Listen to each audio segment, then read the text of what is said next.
Everyone, welcome back in my YouTube channel. आज मैं आपके साथ अपनी प्रेगनेंसी जर्नी और मेरी डिलीवरी या लेबर पेन के बारे में पूरा अपना एक्सपीरियंस शेयर करूँगी। ये सबका अलग अलग हो सकता है। तो जब मेरी प्रेगनेंसी जर्नी बहुत स्मूथ रही थी 8th मंथ तक, 8th मंथ के बाद में मैं पूरा बेड रेस्ट पे आ गई थी, क्योंकि मेरा 9वें मंथ की स्टार्टिंग में मेरा सर्विक्स पहले से ओपन हो चुका था। तो मैं ट्राई कर रही थी कि मेरा 37 वीक जैसे तैसे निकल जाए, क्योंकि 37 वीक के बाद में डिलीवरी कभी भी हो तो बच्चे के लिए अच्छी होती है, वो प्री मेच्योर बेबी नहीं कहलाता है। तो 38 वीक जब मेरा कम स्टार्ट हुआ था तब मैं एक बार डॉक्टर के पास विजिट करने गई थी। उन्होंने मुझे बोला था कि मंडे को आपकी डिलीवरी हो सकती है। तो उसके बाद मैंने अपने हस्बैंड को मंडे के लिए सैटरडे संडे बुला लिया था। मेरे हस्बैंड मुझसे दूर रहते थे तो मुझे उन्हें पहले इन्फॉर्म करके बुलाना था, तो वो उस टाइम पे वो मेरे साथ ही थे। बट लकीली मुझे संडे की नाइट से ही पेन स्टार्ट होने लग गए थे, जो कि नेचुरल पेन स्टार्ट हुए थे। हम सुबह मॉर्निंग में नॉर्मल दिखाने गए थे कि क्या पता ये आर्टिफिशियल पेन हो या ऐसा कुछ। बट जब हम गए थे तो हमने देखा तो डॉक्टर ने हमें बोला कि ये डिलीवरी के पेन स्टार्ट हो चुका है, आज आपकी डिलीवरी होगी। तो मैं एकदम से थोड़ा अचानक से ऐसे मुझे लग रहा था कि आज हमने प्लान की हुई थी और ऑटोमेटिक पेन आ गया। तो डॉक्टर भी हंस रही थी, बोल रहे थे कि बेबी ने सही टाइम डिसाइड किया अपने पापा को देखकर। तो इस तरीके से मुझे हॉस्पिटल में एडमिट करा दिया था। मुझे बहुत नॉर्मल पेन आ रहे थे, मैं उनको आराम से फील कर पा रही थी और मैं सहन कर पा रही थी। इतने पेन मुझे स्टार्टिंग में आए हुए थे। मुझे 11 या 12 बजे तक मैं हॉस्पिटल विज़िट करने 11 बजे गई थी। मुझे 3 बजे तक नॉर्मल पेन हो रही थी, जिसको मैं बर्दाश्त कर सकती थी। उसके बाद डॉक्टर विजिट करने आई थी तो डॉक्टर ने बोला इन्हें पेन कम आ रहे हैं, इन्हें इंजेक्शंस देने पड़ेंगे, आर्टिफिशियल पेन बढ़ाने पड़ेंगे।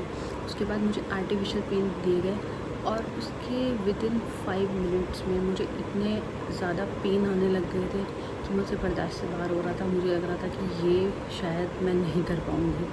बट वो बोलते ना, उस टाइम वो हिम्मत होती है। तो उस पेन को मैंने बर्दाश्त किया और वो पेन मतलब किसी भी लेडीज़ के लिए बहुत ख़तरनाक होते हैं। बट उस टाइम पे डॉक्टर ने मुझे मोटिवेट किया, मैं मोटिवेट हुई। फिर उसके बाद मुझे डिलीवरी रूम में ले जाया गया। वहाँ पे डिलीवरी रूम में ले जाने के बाद में विदिन शायद 3 to 4 मिनट्स में बेबी हो गया था। और उसके बाद में मुझे सारे पेन गायब हो गए, ज़िंदगी के साथ था। मैं एक नई उस पर घूम रही हूँ, मुझे सारी खुशियाँ मिल गई थी।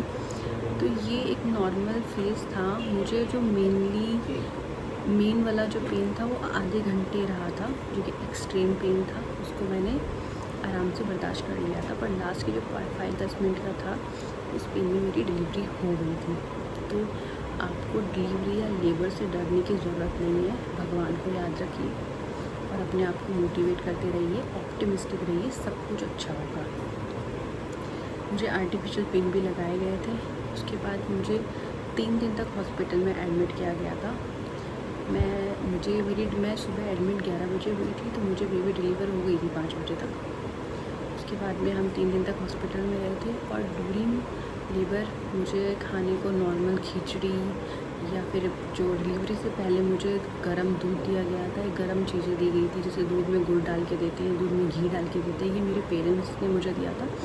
और आफ्टर डिलीवरी मुझे खिचड़ी दी गई थी, दलिया दिया गया था, इडली दी गई थी। हाँ, और मेन चीज़ डॉक्टर ने मुझे बोला था आपको पानी प्रॉपर पीना है।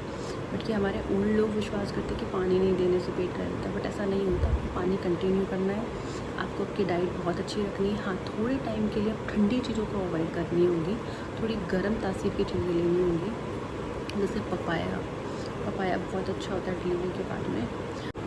आगे आने वाली वीडियोस में मैं आपको सारी अपडेट दूंगी, मेरा क्या एक्सपीरियंस रहा था पूरी होल प्रेगनेंसी जर्नी में। First trimester, second trimester, third trimester में क्या क्या चेंजेस आए थे, मैंने किन चीज़ों को फॉलो किया था कि मेरी नॉर्मल डिलीवरी हुई थी। आप मेरे चैनल से जुड़े रहिए। अगर वीडियो पसंद आए तो प्लीज़ लाइक, शेयर, सब्सक्राइब कीजिए।